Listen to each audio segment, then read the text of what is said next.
Hello guys, welcome to Graders Acad. Myself Nandini. So today is our discussion class about the big confusion which all of you have in your mind. That is about the reduced syllabus. So don't take tension. I am here only for you. After this video, I guarantee you will not have any single doubt in your mind about SST reduced syllabus for 2020 to 2021 paper only. Remember one thing guys, that it is only for those students which are now in 10th class and will give paper in 2020 only. So please don't be confused guys. According to the updates, this is only for this year board paper. So let's start. This is for class 10th and for 9th class you can check the link in description. So without wasting our time, let's start.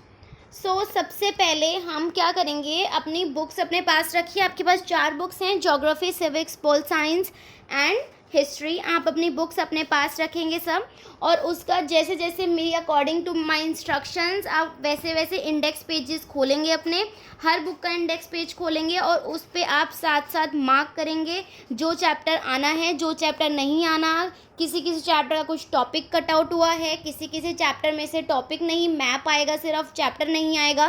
तो आपको सब चीज़ें लिखनी है. इसी से आपकी confusion दूर होगी, वरना आप बार बार पेपर के एंड के 4 डेज तक भी आप यही देखते रहोगे यार किस में से पेपर आना है, किस में से मैप आना है, किस में से कौन सा टॉपिक आना है. तो इस कन्फ्यूजन को दूर करने का सबसे बेस्ट तरीका यही है कि आप इंडेक्स निकालिए अपनी सारी बुक्स के, और उसके बाद हम डिस्कस करेंगे. ठीक है, तो सबसे पहले आप अपनी डेमोक्रेटिक पॉलिटिक्स की बुक निकालिए. 10th क्लास की डेमोक्रेटिक पॉलिटिक्स की बुक निकालिए. उसमें देखिए आपके पास टोटल 8 चैप्टर्स थे.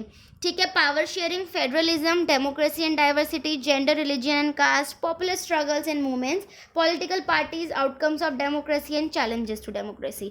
अब आप ये देखिए कि आपके जो चैप्टर 1 है और चैप्टर 2 है ये आपका आ रहा है. पावर शेयरिंग और फेडरलिज्म आपका चैप्टर आएगा. चैप्टर 3, चैप्टर 4 एंड चैप्टर 5 नहीं आएंगे, ये कट हो चुके हैं पूरी तरीके से. उसके बाद आपका चैप्टर 6 पॉलिटिकल पार्टीज आएगा.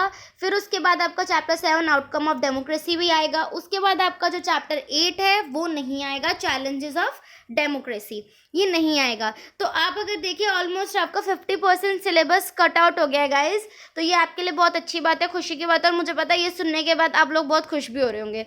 तो ये देखिए 8 चैप्टर्स हैं आपके, सिर्फ 4 ही बचे हैं. 4 ही चैप्टर्स आएंगे, 4 कट हो चुके हैं.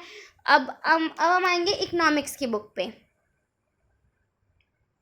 तो गाइस इकोनॉमिक्स का इंडेक्स पेज खोल लीजिए. आपके इकोनॉमिक्स के अंदर टोटल आपके 5 चैप्टर्स हैं. पहला development, second sectors of Indian economy, third है मनी एंड क्रेडिट, फोर्थ है globalisation and the Indian economy, और फिफ्थ आपका कंज्यूमर राइट्स चैप्टर है.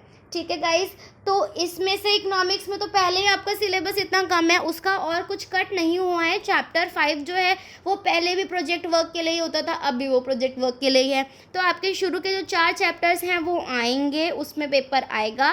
और चैप्टर 5 जो है वो कट है, कट भी समझ सकते हो, और प्रोजेक्ट वर्क के लिए है, वो तो आपको सिर्फ चैप्टर 4 तक ही करना है. ठीक है गाइस, उसके बाद अब आप निकालिए ज्योग्राफी की बुक.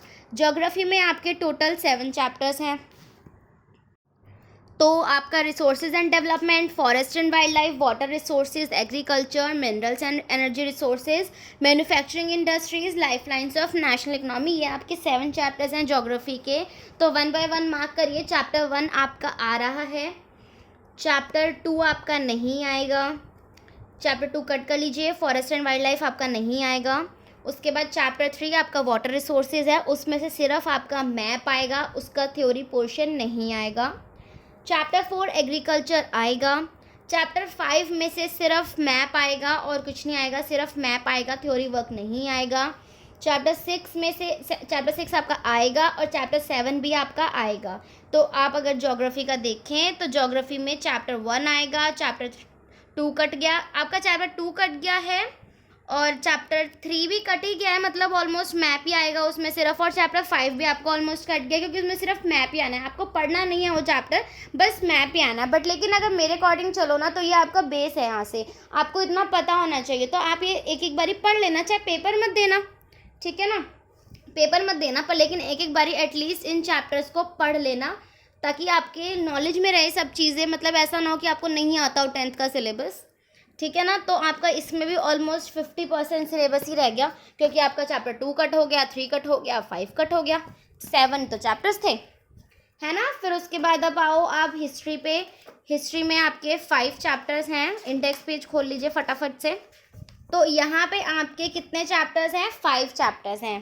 पहला चैप्टर है जो rise of nationalism in Europe, second है नेशनलिज्म इन इंडिया, थर्ड है making of a global world, fourth है एज ऑफ इंडस्ट्रियलाइजेशन और फिफ्थ है आपका print culture and the modern world. अब आप ये देखिए कि इसमें आपका थर्ड और फोर्थ चैप्टर जो है, आपका जो सेकंड सेक्शन है लाइवलीहुड इकोनॉमिक्स एंड सोसाइटीज़, ये आपका पूरा कट डाउन हो चुका है। पहले क्या होता था, आज से जो जिन्होंने पिछले पेपर दिए हैं उनको क्या होता था कि इन दोनों चैप्टर में से सिर्फ एक ही चैप्टर का क्वेश्चन, मतलब आप एक चैप्टर कर सकते थे, इसमें चॉइस में आता था आपको क्वेश्चन, बट अब ये दोनों ही कट डाउन हो चुके हैं ये पर। लेकिन आपके पीटी में, जैसे पीटी होते हैं या फिर जो आपके स्कूल टेस्ट होते हैं, उसमें ये आ सकता है और आएगा भी। पेपर स्कूल वाले ले सकते हैं पर, लेकिन बोर्ड में ये वाले पेपर आपके 2 चैप्टर्स नहीं आएंगे। Chapter 3 that is the making of a global world और chapter 4 that is the age of industrialisation. So ये 2 नहीं आएंगे चैप्टर्स।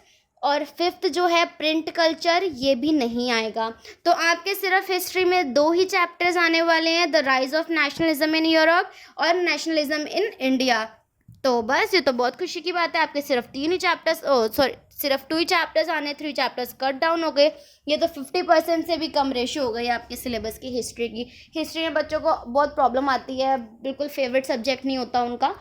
तो गाइज़ ये तो था आपका सिलेबस का टॉपिक, मतलब कि सिर्फ आज हमारी डिस्कशन क्लास ही थी। मैंने ये वीडियो सिर्फ आपको इसलिए बना दी कि आप बहुत कंफ्यूज हो रहे थे कि हम क्या पढ़ें, हम कौन सी वीडियो में पढ़ें, कौन सा लेक्चर पढ़ें, कौन सा लेक्चर ना पढ़ें।